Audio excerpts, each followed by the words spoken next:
सभी को मेरा नमस्कार। जय हिंद, भारत माता की जय। मेरा नाम है हर्षित और आज हमारे साथ है राहुल देव जी। पूरे भारत में लोकसभा चुनाव का शंखनाद हो चुका है। चुनावी गर्मी पूरे भारत में बढ़ रही है और हम जिस क्षेत्र से आते हैं उस क्षेत्र का नाम झारखंड है। आज हम सभी झारखंड के 14 लोकसभा सीट के बारे में एक एक करके बात करेंगे, एक डीप एनालिसिस करेंगे। मेरा आप सभी से वादा है कि इस वीडियो के अंत तक आप झारखंड की राजनीति और लोकसभा चुनाव के बारे में सबसे अधिक जानकारी इस चैनल के माध्यम से प्राप्त कर सकते हैं। अब आप सुनेंगे गूंज सच्चाई की, तर्क और तथ्य के साथ। तो राहुल जी, मेरा सबसे पहला प्रश्न आपसे है कि झारखंड के 14 लोकसभा के सीट हैं, उन 14 सीटों में से मुख्य सीटों के बारे में बताइए कि कहां पे आपको लगता है कि चुनावी गर्मी बढ़ने वाली है और झारखंड वासियों को इस क्षेत्र में चुनाव देख करके मजा आने वाला है। देखिए, जैसा कि चुनावी घोषणा तो हो चुका है जी, और पूरे झारखंड में 14 लोकसभा सीट है जी, और मुकाबला तो 14 लोकसभा सीट पर दिलचस्प होगा, कांटे की होगा और टक्कर की होगा जी। लेकिन 14 लोकसभा सीट में से लगभग 6-7 सीट ऐसे हैं जहां की टक्कर त्रिकोणीय होगा और बाकी जगहों पर हेड टू हेड मुकाबला होगा जी। इन 6-7 सीट में से राजमहल है, दुमका है, गिरिडीह है, पश्चिम सिंहभूम है, कोडरमा है, रांची है, लोहरदगा। ये ऐसे सीटें हैं जहां पर इन सीटों पर सबकी नजर रहेगी और मुकाबला यहां पर लगभग त्रिकोणीय होगा जी। जैसे राजमहल सीट की अगर हम जिक्र करते हैं तो राजमहल से विजय हंसदा जो कि जेएमएम के मौजूदा सांसद हैं जी। जानकारी के लिए दर्शकों को बता देते हैं कि पूरे झारखंड में 14 लोकसभा सीट हैं। 14 में से 2019 में 12 पर एनडीए ने जीता था और 2 पर मौजूदा जो गठबंधन है उन्हीं के लोगों ने जीता था। एक जेएमएम के खाते में गई थी और एक कांग्रेस के खाते में गई थी। लेकिन हर्षित जी, यहाँ पर दिलचस्प बात यह है कि उन 2 सीटों में से भी चुनाव के एन वक्त पहले गीता कोड़ा जो कि सिंहभूम चाईबासा की सांसद थी, वह बीजेपी में शामिल हो गई थी। तो मौजूदा स्थिति में देखा जाए तो बीजेपी के पास 13 सीटें हैं और गठबंधन के पास एक, जो कि एकमात्र राजमहल विजय हंसदा जी थे। तो इन जो 13 और एक 14 सीटें थी, 13 में से बीजेपी के सहयोगी दल आयसू के खाते में एक था और बाकी कह सकते हैं कि 12 बीजेपी के पास था जी। तो पहला जो जहां टक्कर हम बोल सकते हैं राजमहल में जेएमएम का जो सीट था वहां से जेएमएम ने मौजूदा सांसद को ही दोबारा मौका दिया है, हंसदा जी को। और यहां से भाजपा ने ताला मरांडी पर भरोसा जताया है और भाजपा की तरफ से ताला मरांडी लड़ रहे हैं। लेकिन मुकाबला यहाँ दिलचस्प ऐसे हो जाता है कि जेएमएम के ही एक विधायक है लोबिन हेम्ब्रम, जो कि लगभग 2-3 सालों से कह सकते हैं कि वह जेएमएम में होते हुए भी बागी रुख अख्तियार किए हुए हैं। समय समय पर हेमंत सोरेन जी को भी घेरते आए हैं विधानसभा में, जो तमाम तरह के वो आरोप लगाते रहे हैं। जैसे बालू जो हो रहा है, बालू का अवैध रूप से जो हो रहा है, बाकी खनन का मामला है, जल जंगल जमीन का मामला है, इन तमाम मुद्दों को लेकर वह अपनी सरकार को ही घेरते आए हैं। और कहीं न कहीं लोबिन हेम्ब्रम का पूरा दिल्ली इच्छा था कि वह वहां से राजमहल से लड़े, सांसद के रूप में लड़े। लेकिन लोबिन हेम्ब्रम को जेएमएम ने टिकट नहीं दिया। और अभी का मौजूदा स्थिति ऐसा है कि लोबिन हेम्ब्रम वहां पर सांसद के चुनाव लड़ने के लिए बिल्कुल तैयार हैं और वह लगभग नॉमिनेशन फाइल करेंगे। तो इस तरह से राजमहल का मुकाबला त्रिकोणीय होगा। ठीक है। एक प्रश्न मेरा दुमका पे है। आपने दुमका का जिक्र किया अपने बात में कि दुमका जितना भी मुख्य जगहों का आपने नाम बताया कि चुनावी गर्मी यहां को देखने पे मिलेगी। दुमका के बारे में मैं पूछना चाहूंगा कि पहले सुनील सोरेन जी हुआ करते थे। दुमका एक ऐसा क्षेत्र है जो शिबू सोरेन और जेएमएम का गढ़ माना जाता है। वहां से हेमंत सोरेन ने भी चुनाव लड़ा है। शिबू सोरेन के तमाम प्रत्याशियों ने, जेएमएम के तमाम प्रत्याशियों ने वहां से चुनाव लड़ा है और अच्छा प्रदर्शन किया है। लेकिन भारतीय जनता पार्टी ने एक बोल्ड मूव खेला है। अभी जेएमएम के ही परिवार में जो सीता सोरेन थी उनको भारतीय जनता पार्टी में शामिल कर लिया गया है। सुनील सोरेन जी को टिकट नहीं मिला है। तो आपको क्या लगता है ये bold move Bharatiya Janata party के पक्ष में आएगा या कहीं ना कहीं चुनाव में उनको नुकसान देगा? देखिए, दुमका तो खैर बहुत दिलचस्प सीट है, विधानसभा के समय भी दिलचस्प था और मौजूदा स्थिति जो लोकसभा का चुनाव है अब भी दिलचस्प है। क्योंकि भाजपा का वहाँ मौजूदा सांसद जो सुनील सोरेन थे, जिन्होंने कह सकते हैं कि जेएमएम के किला को ध्वस्त किया था जी। और मौजूदा चुनाव में भी वहां से उनकी नाम की घोषणा कर दी गई थी। जी। लेकिन राजनीतिक घटनाक्रम ऐसे बदलते गया कि सीता सोरेन, जो सोरेन परिवार की बहू है, जी। स्वर्गीय दुर्गा सोरेन जी की पत्नी है, जी। तो वह कहीं न कहीं नाराज चल रही थी।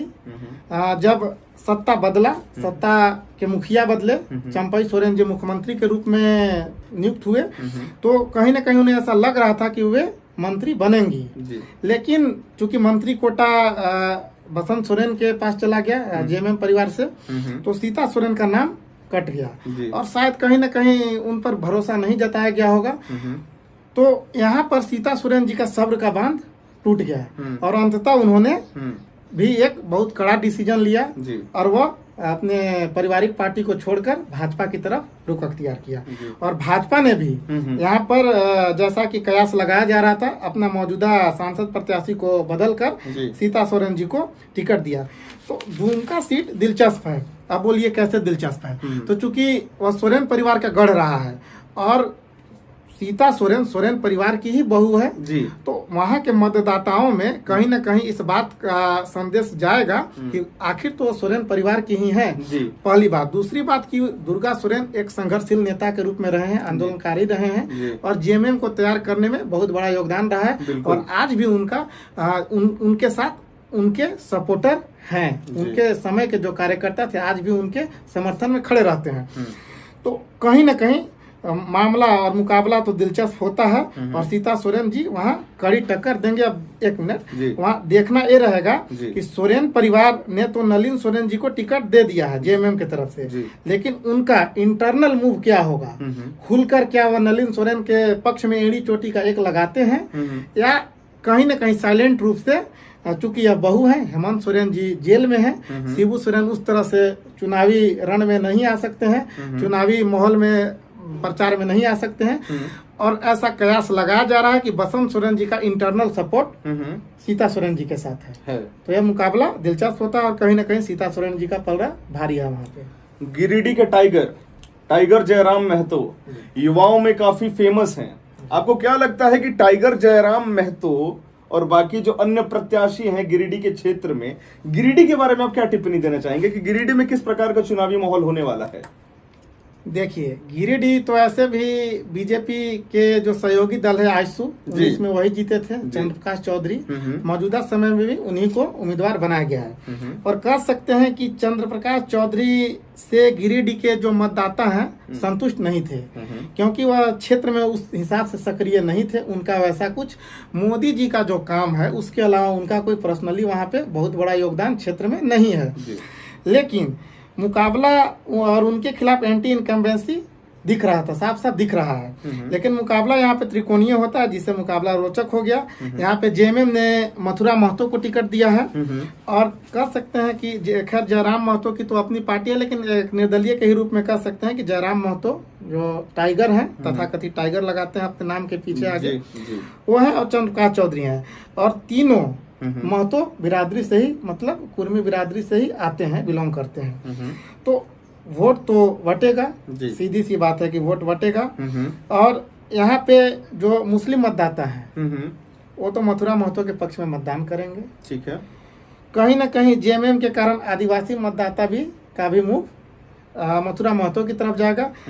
जयराम महतो को आदिवासी उस हिसाब से सपोर्ट नहीं करेंगे जहां तक हम लोगों ने देखा, क्योंकि जयराम महतो कुर्मी, कह सकते हैं कुर्मी राजनीति करते हैं, अपनी बिरादरी की राजनीति करते हैं और अपनी बिरादरी को एसटी का दर्जा दिलाने के लिए भी कहीं न कहीं आवाज उठाते रहे, मुखर रहे हैं। तो इस कारण से वहाँ के लोकल आदिवासियों में ऐसी असहजता है कि अगर एसटी का दर्जा दिलाया जाता है तो कहीं ना कहीं हमारा ही हक मारा जाएगा।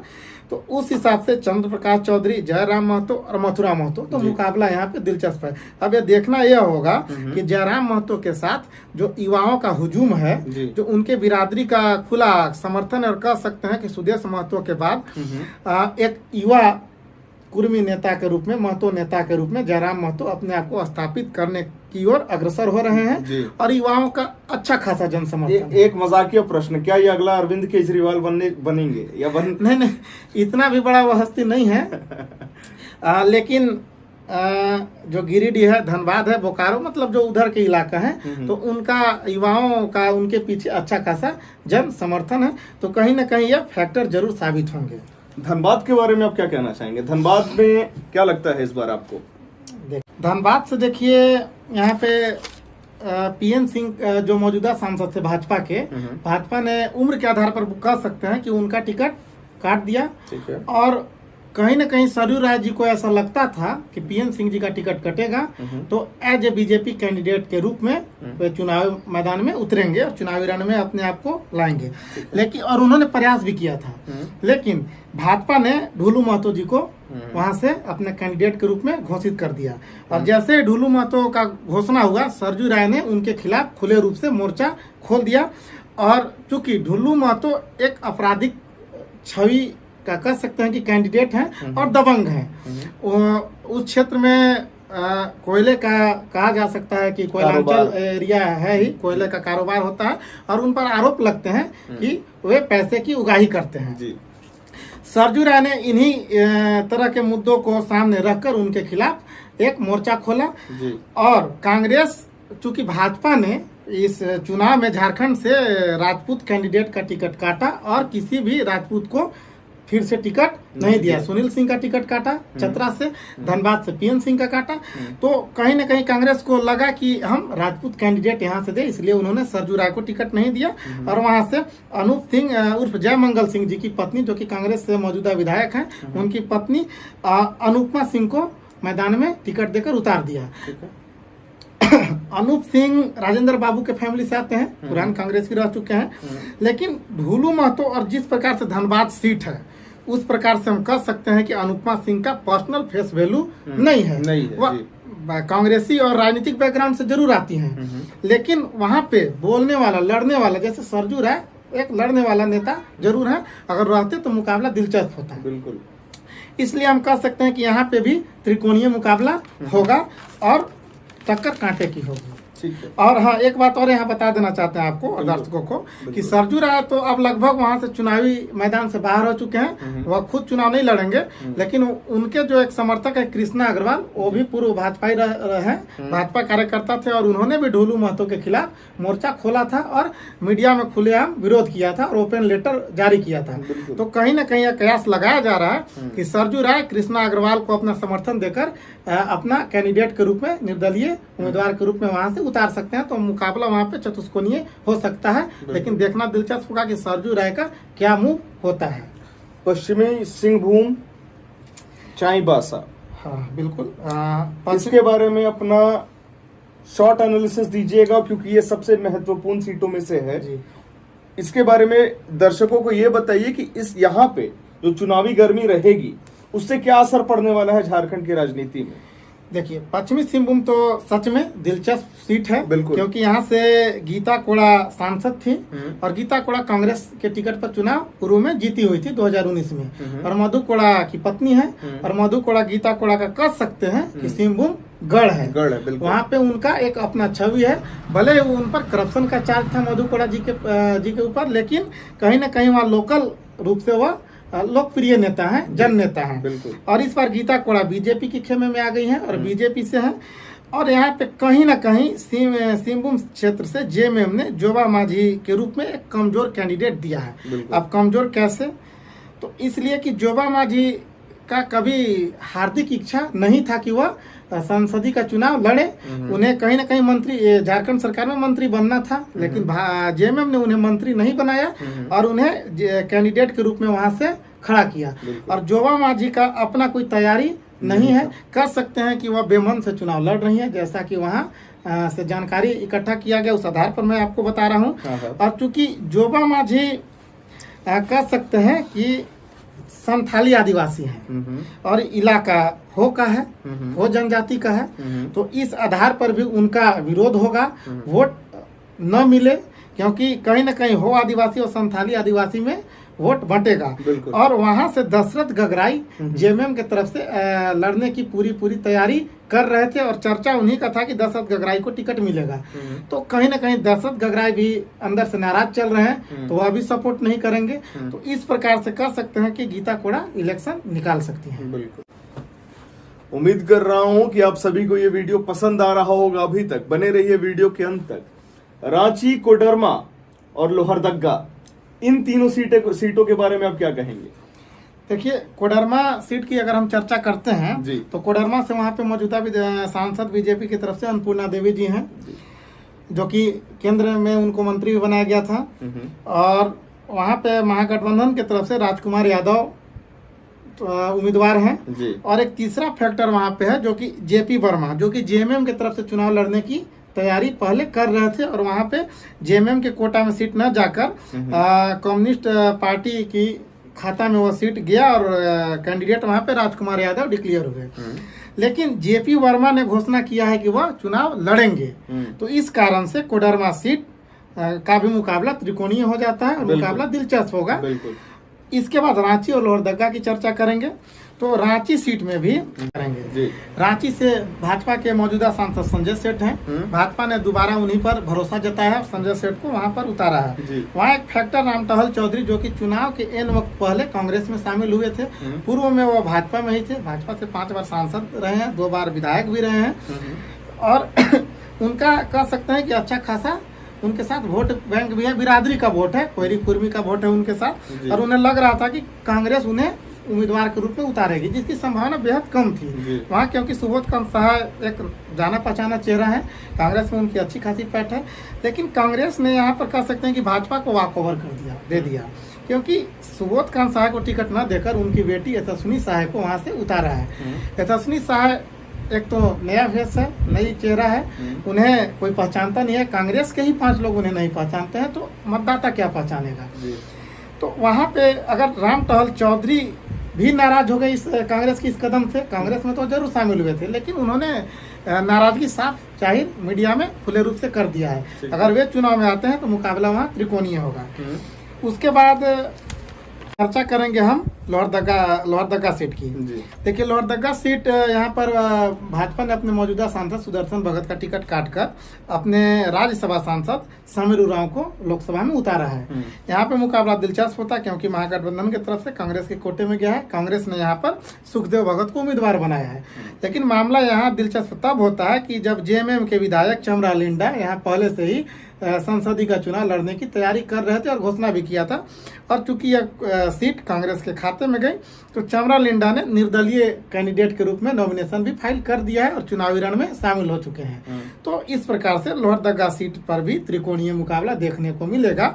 और जो मुकाबला हेड टू हेड होता और जहां पर महागठबंधन का पलड़ा भारी हो सकता था, अब चमरा लिंडा के आने से कह सकते हैं कि भाजपा के लिए यह सीट उतना टफ नहीं रहा।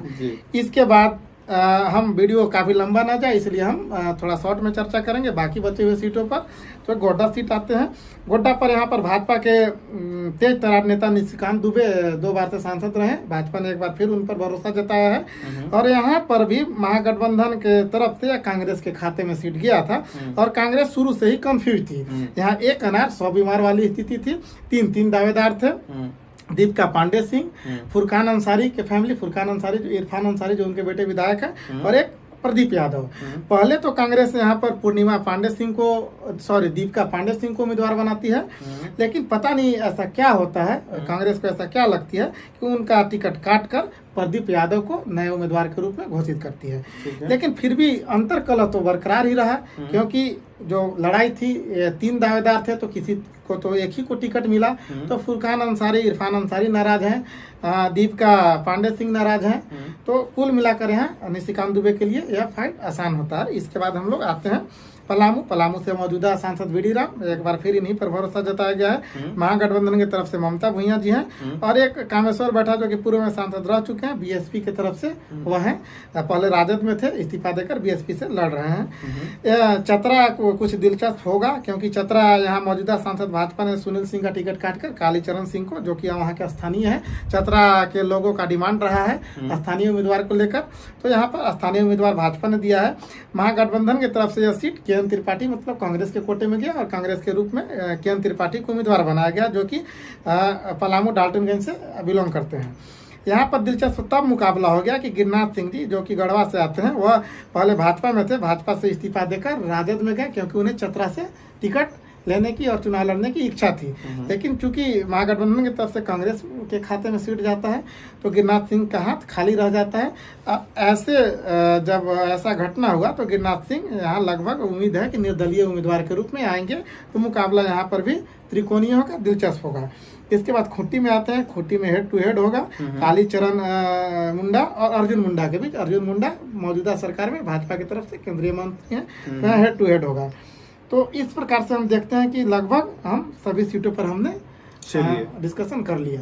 चलिए, ये तो हो गई सीट की बात, लेकिन एक बहुत ही महत्वपूर्ण प्रश्न है राहुल जी, मैं आपसे पूछना चाहूंगा, और मैं ये जानता हूं कि ये प्रश्न झारखंड का हर जनता पूछना चाहता है कि इस बार का चुनावी मुद्दा क्या होने वाला है, क्योंकि हम सभी ये जानते हैं कि आदिवासी समाज का जो मुख्य चेहरा है हेमंत सोरेन जी, जो झारखंड के चीफ मिनिस्टर भी हुआ करते थे, अभी जेल में है।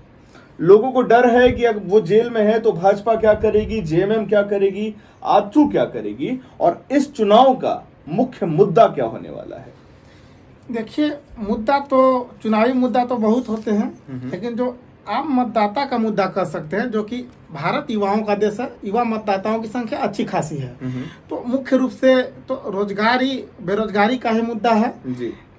और मौजूदा सरकार ने रोजगार मतलब कि सरकारी नौकरी के क्षेत्र में कह सकते हैं कि सबसे कम प्रदर्शन किया है मौजूदा सरकार ने, क्योंकि रोजगार के अवसर तो तमाम राजनीतिक पार्टियां दावा करती हैं कि हमने इतना रोजगार का अवसर पैदा किया, लाखों में उसकी संख्या बताते हैं, लेकिन युवा तैयारी करते हैं, जी तोड़ मेहनत करते हैं, उनके बाप माँ जो पैसा खर्च करके मेहनत करवाते हैं अपने गरीबी को झेलते हुए सरकारी नौकरी के लिए। तो मौजूदा सरकार ने सरकारी नौकरी के क्षेत्र में तमाम विभागों में सीट खाली है, लेकिन उस तरह से बाकी जो फील्ड में मौजूदा भाजपा सरकार ने प्रदर्शन किया है इस क्षेत्र में पीछे रह गई है। लेकिन महागठबंधन एक तो बिखरा हुआ है, और झारखंड में क्या हुआ कि सीट शेयरिंग में देरी हुई, उसके बाद कैंडिडेट चयन में उहापोह की स्थिति बनी रही। तमाम जो हमने सीट आपको बताया है, चाहे वह राजमहल का सीट हो, चाहे वह चतरा का हो, लोहरदगा का हो, रांची का हो, चाहे वह हजारीबाग का हो, गोड्डा का हो, धनबाद का हो, कंफ्यूजन रहा है महागठबंधन की ओर से और खासकर कांग्रेस की तरफ से जी। और हर जगह उनके 2-3 लोग चुनाव लड़ने के लिए तैयार थे, और एन वक्त पर किसी दो को नाराज करके तीसरे को टिकट दिया गया। तो भाजपा के लिए यह मुकाबला टफ हो सकता था। भले ही हेमंत सोरेन चुनावी परिदृश्य से बाहर हैं, लेकिन आज भी सबसे बड़ा चेहरा झारखंड में वही है जी, बिल्कुल। तो अगर वो बाहर होते तब तो मुकाबला दिलचस्प होता। अगर अंदर भी है, बाहर नहीं भी है, तो कल्पना सोरेन ने मोर्चा संभाला है और तमाम विपक्षी नेताओं ने मोर्चाबंदी किया है। लेकिन चूंकि कैंडिडेट चयन उस हिसाब से नहीं, क्योंकि देखिए भाजपा क्या है कि भाजपा अगर किसी को भी डमी कैंडिडेट को भी खड़ी करती है तो भाजपा के जो कोर वोटर हैं और समर्थक हैं वो मोदी के चेहरा पर और कमल निशान पर वोटिंग करते हैं। उन्हें बहुत ज्यादा मतलब नहीं होता है कैंडिडेट कौन है, क्या है, कैसा है। थोड़ा बहुत विरोध होता है, लेकिन अंततः वह कमल के नाम पर वोटिंग कर देते हैं। लेकिन चूंकि महागठबंधन में कोई सिंगल फेस नहीं है, कोई फेस वैल्यू नहीं है, इसलिए कैंडिडेट डिपेंड करता है कि आप वहाँ कैंडिडेट कैसा है और किसे कैंडिडेट के रूप में उतारते हैं। तो इसलिए मुकाबला जो कि दिलचस्प और धमाकेदार और कांटे का टक्कर का हो सकता था, कहीं न कहीं हल्का हुआ है। बिल्कुल, मैं उम्मीद करता हूं कि इस वीडियो के माध्यम से आपने बहुत कुछ सीखा होगा। ये एक चिंगारी है जो हम वीडियो के माध्यम से उठाते हैं, इसे आग बनाना आपका काम है। सभी को मेरा नमस्कार, जय हिंद, भारत माता की जय।